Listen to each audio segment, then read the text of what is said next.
Let us pray. Father in heaven, thank you for another opportunity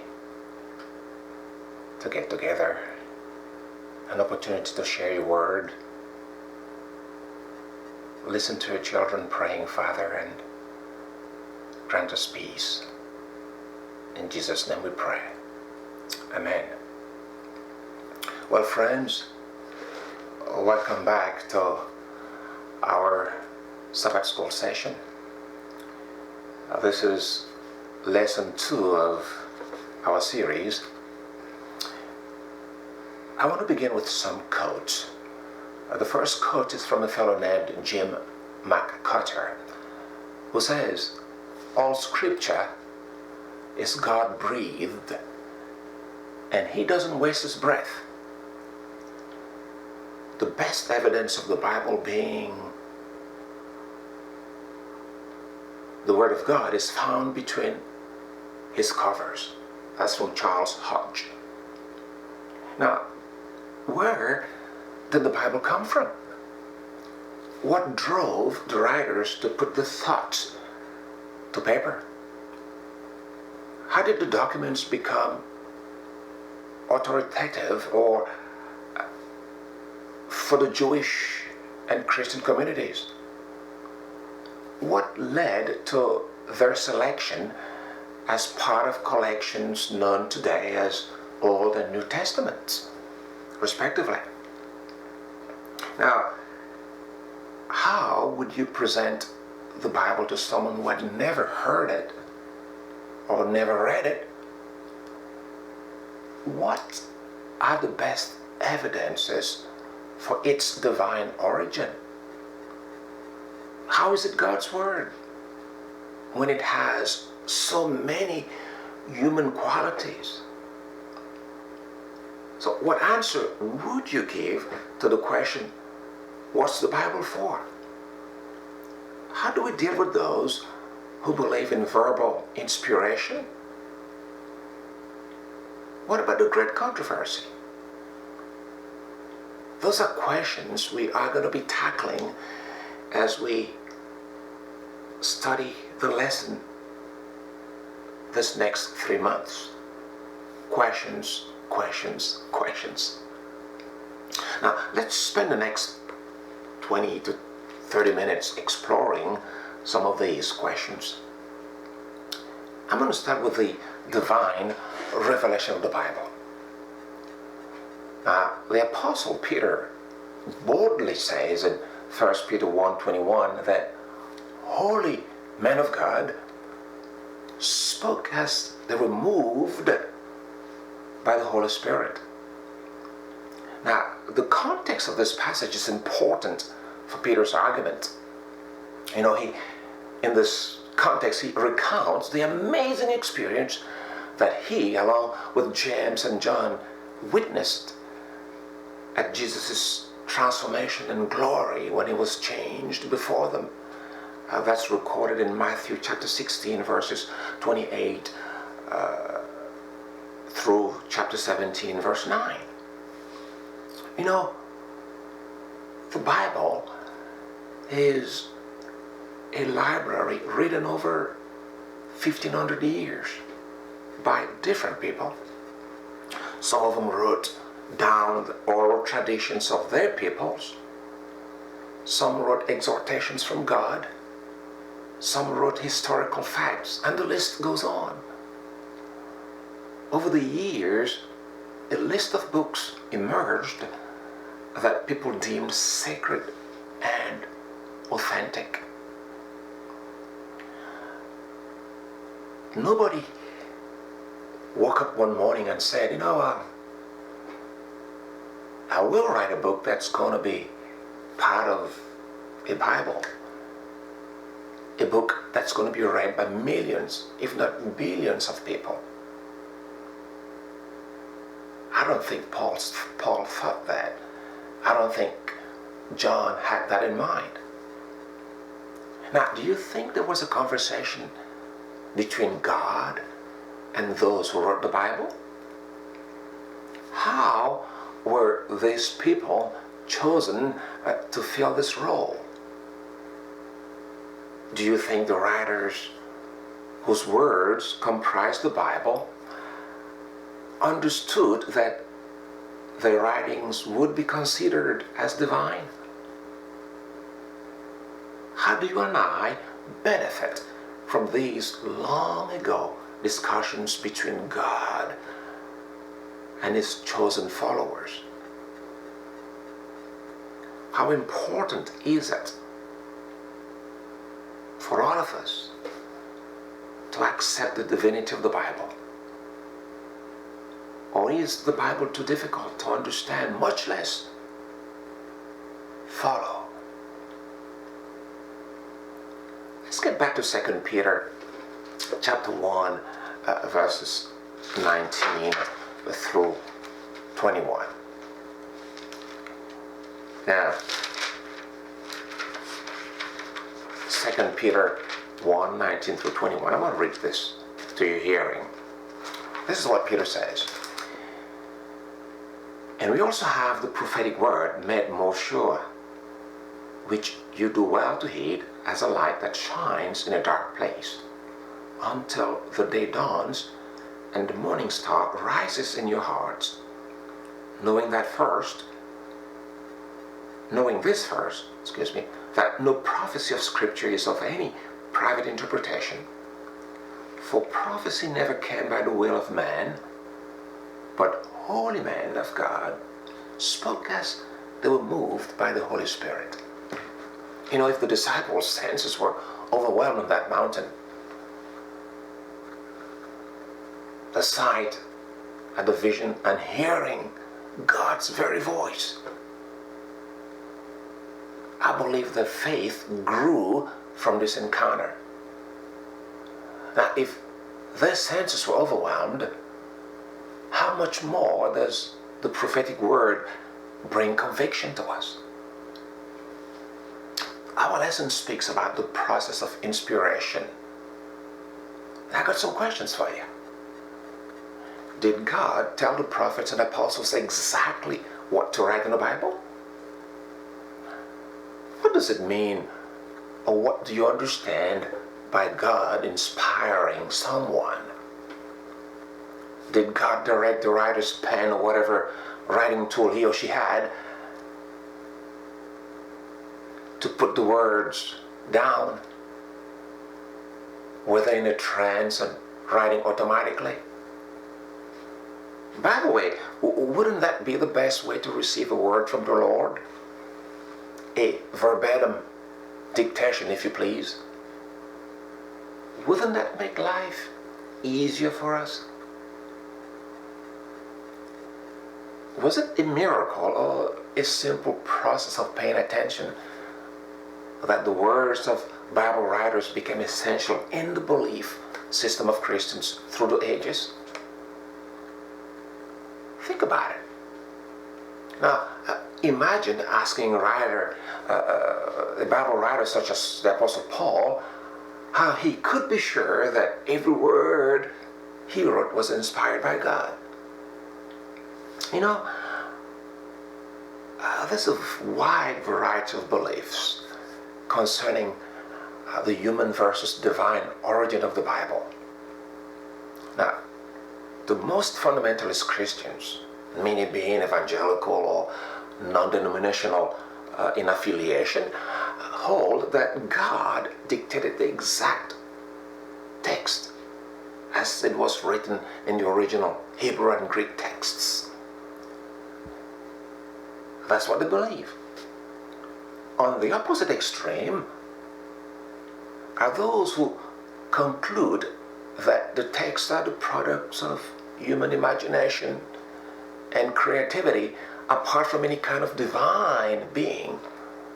Many such people do not believe in God at all. They are atheists or agnostics. Now, between these extremes is where most Christians are found, across the spectrum, you see, often leaning more to one side or the other.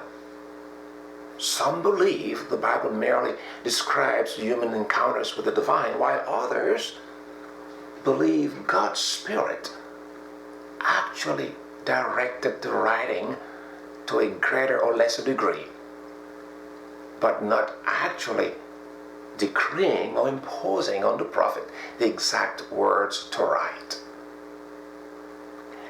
Ellen White, in the first chapter of Selected Messages, which is quoted in this lesson, argues that God is not on trial in the words of the Bible. She states that God inspired the writers, and the human authors chose the words in their own way to communicate their ideas. Thus, inspiration acts on the writer, not always the specific words. Even so, the final product is both that of man and God, an incarnational document, if you please. So, having said that, what characteristics can you note about individual authors when you read the books? When you read the books of the Bible, can you see certain themes, style, vocabulary, education? I submit to you that Luke's Greek was more sophisticated than John's.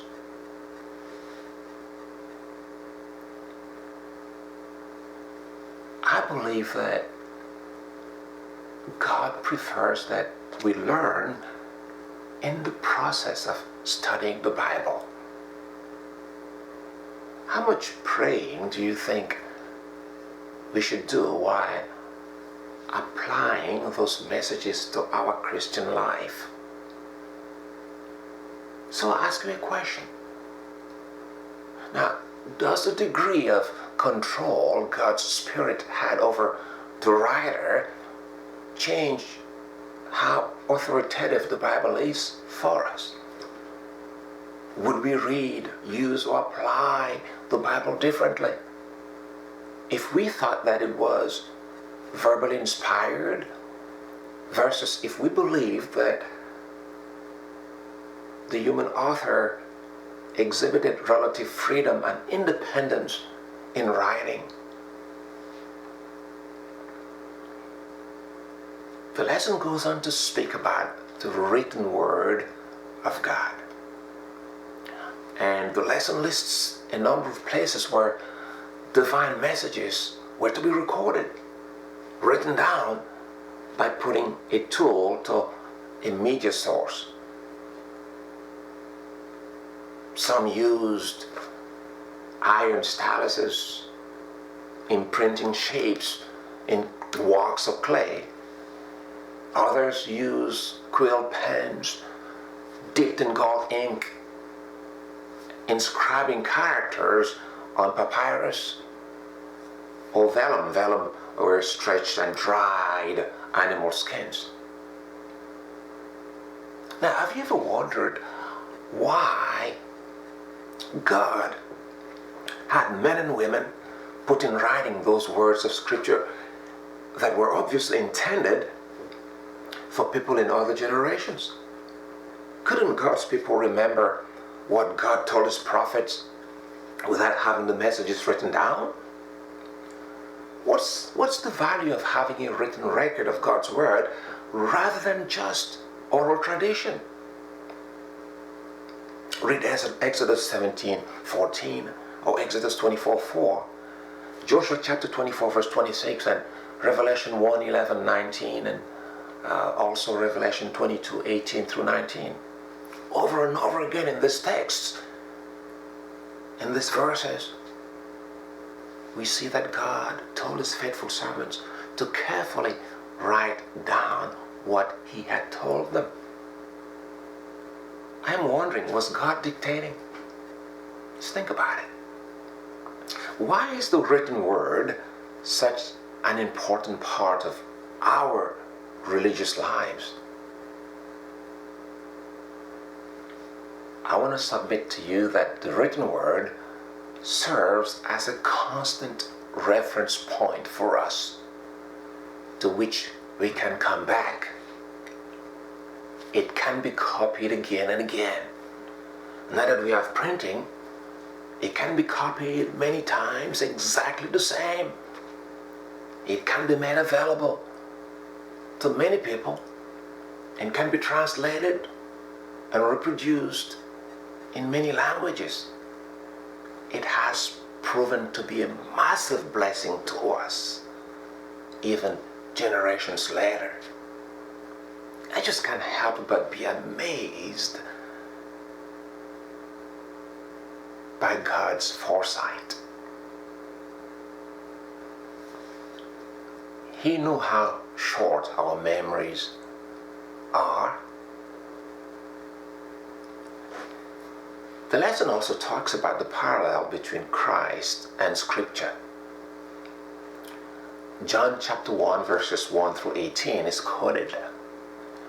I won't read the whole chapter today because of time, but as meaningful as the written Old Testament words about God, much more valuable is the message about God in the person of His Son, Jesus Christ. If the words of God, the words about God from prophets told of His character, closeness to His people, and covenant, Jesus' incarnation revealed far more. And yet, the two are not incompatible or opposed to one another. Rather, the prophets foretold the coming of the Messiah.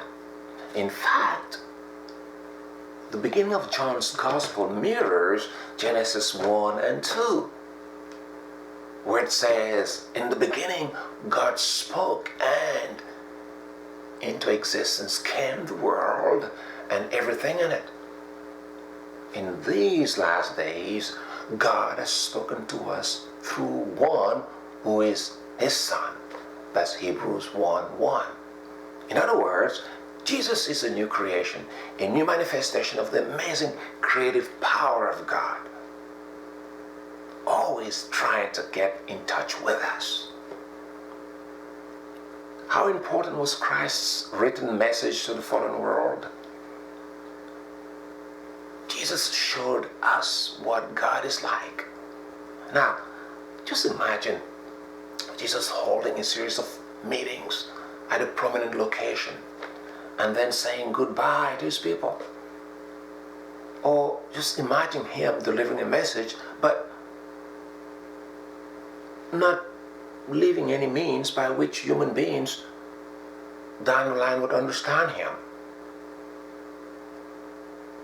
You know, He made His plan of salvation real to everyone through Scripture. Read through the verses in John chapter 1 verses 1 through 18, and you could appreciate how much the character of God is revealed in the Word made flesh. What can you know about God through Christ? He Himself says, if you've seen me, you've seen the Father. Thursday talks about understanding the Bible in faith. Hebrews 11:3 and 6 tells us that in order to understand the Bible and to please God, we must have faith. Why is faith necessary in understanding and appreciating Scripture? What does faith have to do with believing that God exists and that He will someday reward those who seek Him? Well, to get an answer to that, we must remember that, number one, faith is a word we use to describe a relationship with God as with a person well known. The better we know Him, the better the relationship may be. I'm using the term maybe. I'm not saying will be, because remember the story of Lucifer. He knew the Lord well, but his relationship with Him wasn't the greatest. Faith implies an attitude toward God, an attitude toward God of love, of trust, and deepest admiration. It means having enough confidence in God based on the more than adequate evidence revealed to be willing to believe what he says as soon as we are sure that he's the one saying it. To accept what he offers as soon as we are sure he's the one offering it. And to do what he wishes as soon as we are sure he's the one wishing it. Without reservation for the rest of eternity. Anyone who has such a faith would be perfectly safe to save. That's the reason why faith is the only requirement for heaven. Heaven. Heaven. Look at Acts 16:31. I'm paraphrasing one of Graham Maxwell's well-written description of faith. Now, the Bible shows how God acts and reacts to human beings with all their faults. The Bible tells a story of how God so loved the world that he was willing to do absolutely everything, even to die on the cross, to win us back. He doesn't say, believe blindly in me. Oh no. He says, take a look. See the kind of person I am. Examine my record. Understand my nature. Then accept me for what I am. Look at what I can do for you. That's what the Bible is all about. That's what the Bible describes. In clear and simple terms, it tells us how God is involved with us. The evidence is overwhelming. So why do so many folks ignore the Bible? Why? Why do so few people trust the Bible? You know, people do not reject the Bible because it contradicts itself. Oh no. Sadly, most don't want to know about the Bible, don't want to know about what it says because they do not want to know God.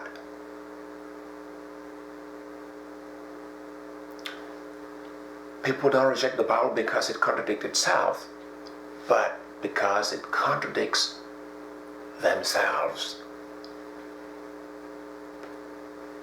So let's leave aside all the pointless quibbling about the inaccuracy or accuracy of the Bible or mistakes in the Bible.